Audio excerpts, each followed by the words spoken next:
Hello everyone, welcome back to my channel daily vibe. আশা করি তোমরা ভালো আছো, আমিও খুব ভালো আছি। দেখতেই পাচ্ছ আমরা একটা সুন্দর জায়গায় গেছিলাম। জায়গাটা আসানসোলেরই, কিন্তু খুবই পরিচিত তোমাদের যারা আসানসোলে থাকো, কিন্তু একটু আলাদা রকম। তো পুরো ভিডিওটা দেখতে থাকো, তাহলেই বুঝতে পারবে এক্স্যাক্টলি আমরা কোথায় গেছিলাম আর গিয়ে আমরা কি করলাম। যারা এখনও আমার চ্যানেলটাকে সাবস্ক্রাইব করোনি তারা প্লিজ চ্যানেলটাকে সাবস্ক্রাইব করে দিয়ে আমার চ্যানেলটার পাশে থেকো। যারা আসানসোলে থাকো তারা তো জানবেই রাহাল্যান্ড বলে জায়গাটাকে, কিন্তু যারা আসানসোলের অত কিছু জানো না তাদের জন্য আমি আরেকবার বলে দিই।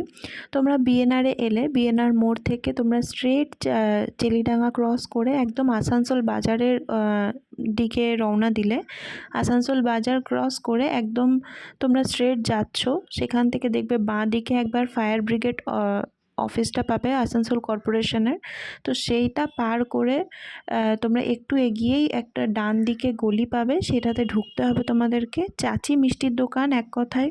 তো চাচি মিষ্টির দোকানের অপোজিটেই আমরা গেছিলাম। এই যে দেখতে পাচ্ছ, দেখো তো এটা মন্দিরের পেছনের রাস্তা দিয়ে আমি তোমাদেরকে নিয়ে এলাম। আর এখানে মন্দিরের নিচে এখানে ঘরগুলোতে দেখতেই পাচ্ছ এখানে থাকার ব্যবস্থা করা আছে, যারা দূর দূরান্ত থেকে আসে তাদের জন্য। আর বড় কোনো অনুষ্ঠান যখন হয় এখানে, তখন এখানে থাকার খাওয়ার সব কিছুর ব্যবস্থা করা আছে। মানে এক কথায় খুব ভালো একটা ব্যবস্থা করা আছে, যেটা দেখলাম ওখানে গিয়ে। আর এটা হচ্ছে মেন গেট, যেটা দিয়ে সবাই আসে, কিন্তু আমরা এসেছিলাম পেছন দিক দিয়ে মন্দিরের। যাই হোক, তো এই দেখো এটা আমরা খাটু শ্যাম বাবার মন্দিরে এখন আমরা প্রবেশ করলাম। সিঁড়ি দিয়ে উঠতে হয়। আর এই যে দেখো আমরা যখন গেলাম তখন এখানে পর্দা লেগেছিল, এখন খাটু শ্যাম বাবার আরতি হওয়ার আগে। আর প্রথমেই আছে হনুমানজি, তারপরে আছে খাটু শ্যাম বাবা, আর তারপরে আছে ভগবান শিব, পার্বতী আর খাটু শ্যাম বাবার সাথে একটা ছোট্ট লাড্ডু গোপাল আছে।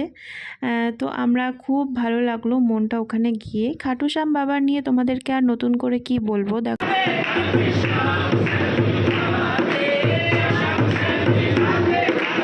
বিশ্বাসে মিলায় বস্তু তর্কে বহুদূর।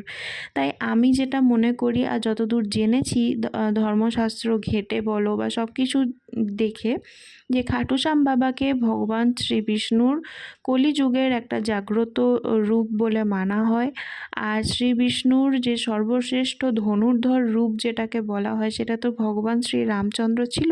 তো রামচন্দ্রের পরে যাকে সর্বশ্রেষ্ঠ ধনুর্ধর মানা হয় সেটা হচ্ছে ভগবান এই খাটু শ্যাম বাবাকে। তো এখানে তুমি যেই মুড নিয়েই যাও না কেন, ভগবানের মানে এতই কৃপা যে এখানে সবারই সব রকম মুড, মানে খারাপ মুড সেগুলো সব ভালো হয়ে যায়। মানে তুমি এক কথায় মানে খুব পজিটিভ একটা ভাইব ফিল করতে পারো ওখানে।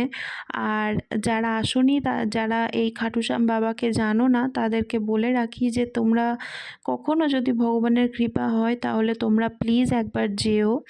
এইখানেও আছে, আবার রানীগঞ্জেও একটা নতুন মন্দির আছে যেখানেও আমরা গেছিলাম। রাজস্থানে তো সর্বশ্রেষ্ঠ মন্দির আছে, তো এটা স্পেশালি মারওয়াড়িদের মন্দির। আর এখানে ভগবানকে পুজো দিতে গেলে গোলাপ ফুল দিয়ে দিতে হয়। তো মানে এটাই হচ্ছে ভগবানের স্পেশালিটি।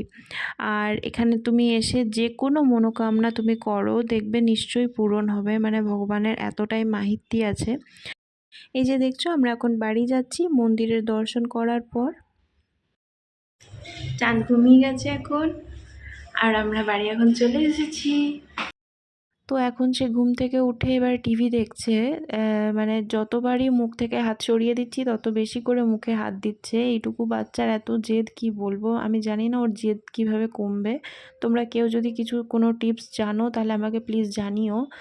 তোমাদেরকে আমি বলি যে যারা নিজের সমস্ত কাজের মধ্যে থেকে সময় বের করে আমার ভিডিওগুলো শেষ পর্যন্ত দেখছো, আর যারা আমাকে এতটা ভালোবাসা দিয়ে আমাকে এগিয়ে যেতে সাহায্য করছো, তাদেরকে আমি আমার তরফ থেকে অনেক অনেক ধন্যবাদ জানাই।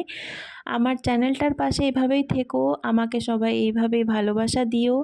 চলো আজকের মতো ভিডিওটা এখানেই শেষ করছি। সবাই সুস্থ থেকো, ভালো থেকো, সবাইকে ভালো রেখো, আর আমার ছেলেকে সবাই এইভাবেই ভালোবাসা দিও। Thank you.